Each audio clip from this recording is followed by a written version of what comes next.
이로써 우리는 성막에 대해 긴 여정을 마무리합니다. 우리는 성막의 바깥뜰에서부터 지성소까지 한 걸음 한 걸음 걸어갔습니다. 이스라엘 백성이 광야의 험난한 길을 걸어가는 동안에 그 한가운데는 언제나 하나님의 영광이 머무는 성막이 있었습니다. 성막은 단순한 천막이 아니라 하나님께서 자기 백성과 함께 거하시겠다는 사랑의 약속이었습니다. 번제단에서는 죄인이 하나님께 나아가기 위해 반드시 피 흘림의 제사가 필요했다는 사실을 배웠고, 우리를 위해 십자가에서 자신을 온전히 드리신 예수 그리스도를 보았습니다. 물두멍에서는 구원받은 성도는 날마다 말씀과 성령으로 자신을 씻으며 거룩함을 유지해야 함을 배웠습니다. 금촛대를 통해서는 세상의 참빛이신 예수님을 바라보며 우리 또한 성령의 기름으로 세상을 비추는 빛이 되어야 함을 깨달았습니다. 진설병상에서는 예수님이 생명의 떡이심을 보았고, 오직 주님만이 우리의 참된 양식이 되심을 배웠습니다. 분향단에서는 하나님께 올려드리는 기도와 예배가 향기로운 제사로 상달됨을 보았습니다. 휘장 앞에서는 죄로 인해 가로막혔던 절망을 보았으나 예수님의 십자가로 인해 누구든지 하나님께 담대히 나아갈 수 있는 새롭고 산 길이 열렸음을 확인했습니다.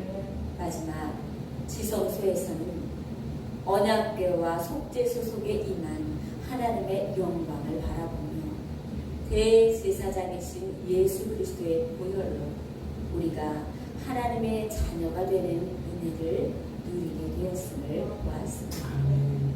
이처럼 모든 성막의 기구는 서로 다른 이야기를 하는 것 같지만 결국 오직 한 분 예수 그리스도를 가리키고 있습니다.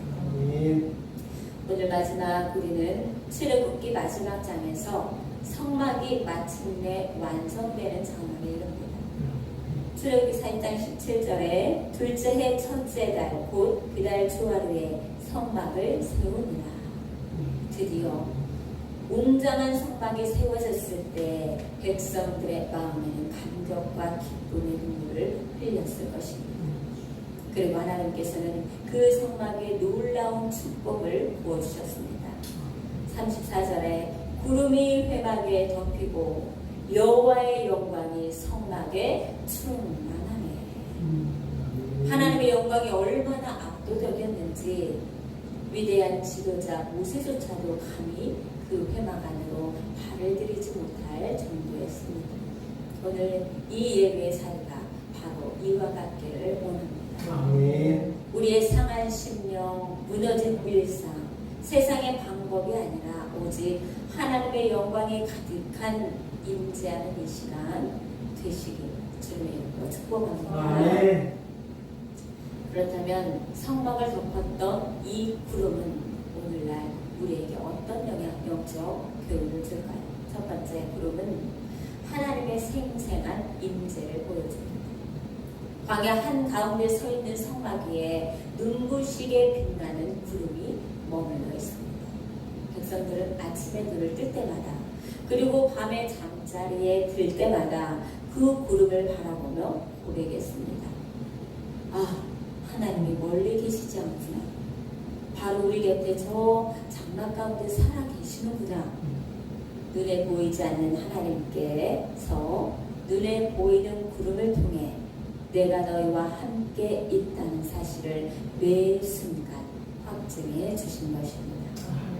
두 번째로 구름은 하나님의 철저한 인도하심입니다. 광야에는 이정표도 지도도 내비게이션도 없습니다. 길을 잃으면 곧 죽음입니다. 그런 광야에서 이스라엘 백성이 길을 찾는 방법은 단 하나, 성막 위에 구름을 바라보는 것입니다. 40장 36절로 37절 보면 구름이 성막 위에서 떠오를 때는 이스라엘 이스라엘 자손이 그 모든 행진하는 길에 앞으로 나아갔고 구름이 떠오르지 않을 때에는 떠오르는 날까지 나아가지 아니하였으며 구름이 떠오르면 짐을 싸서 나아갔고 구름이 머물면 석박한 땅일지라도 그저 머물렀습니다. 낮에는 태양을 막아주는 구름 기둥으로 밤에는 추위를 녹여주는 불 기둥으로 하나님은 그들을 보호하시고 한 걸음씩 인도하셨습니다. 자신의 지혜나 경험이 아니라 오직 앞서가시는 하나님만 바라보고 걸어가는 것입니다. 아멘.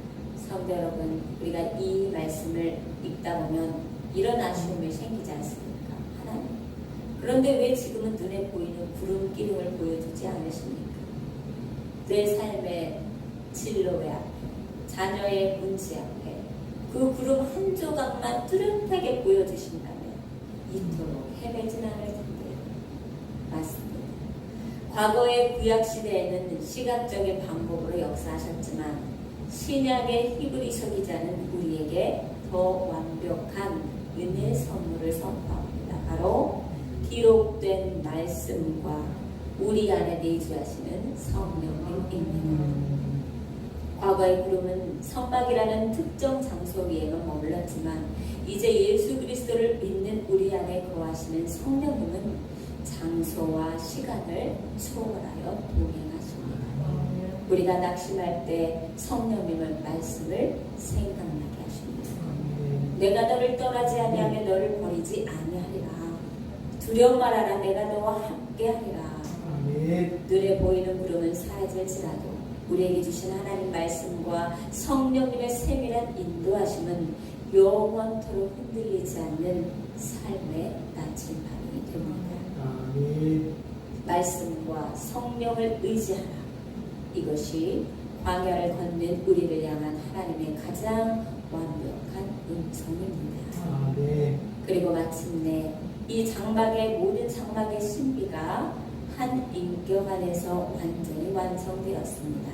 오늘 본문 요한복음 1장 14절 다시 한번 읽어볼까요? 말씀이 육신이 되어 우리 가운데 거하심에 우리가 그의 영광을 보니 아버지의 독생자의 영광이요 은혜와 진리가 충만하더라. 네.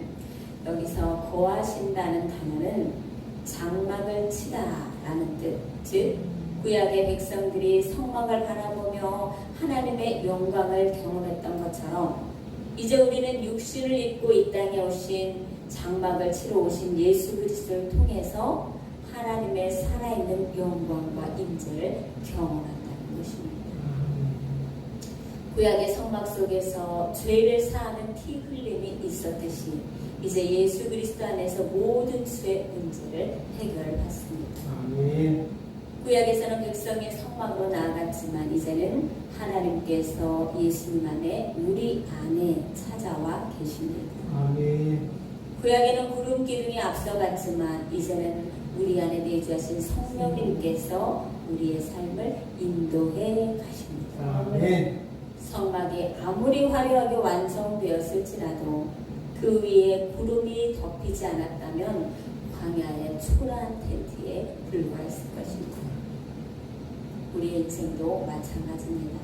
아무리 세상에서 성공하고 화려한 삶을 살아갈지라도 그 중심에 하나님의 임재가 없다면 그 인생은 바람에 날려간 광야의 장막에 불과합니다. 반대로 광야 한 복판이라 할지라도 하나님의 임재가 있다면 그곳에는 가장 안전하고 복된 자리입니다. 그러므로 아침에 눈을 뜰 때마다 내 안에 계신 성령님께 이렇게 구합시다. 성령님, 오늘도 제 삶의 주인이 되어 주십시오. 제 생각과 욕심이 앞서지 않게 하시고 말씀의 구름 기둥이 멈추는 곳에 나도 멈추고 말씀이 가라 하는 곳에 나도 믿음의 발걸음을 내딛게 하옵소서. 성도 여러분, 오늘도 성막의 여정은 오늘로써 마무리되지만 하나님의 장막은 끝나지 않았습니다. 이제 하나님께서 천막이 아니라 우리 심령 가운데 성전 삼아 거하십니다. 오늘 우리에게 나 자신에게 이렇게 질문을 해봅니다. 내 삶에도 하나님의 장막이 서 있는가? 세워져 있는가? 내 마음의 성막 위에 하나님의 영광이 머물러 있는가? 내 삶에 성령님의 인도하심을 따라 나는 움직이고 있는가가 중요합니다.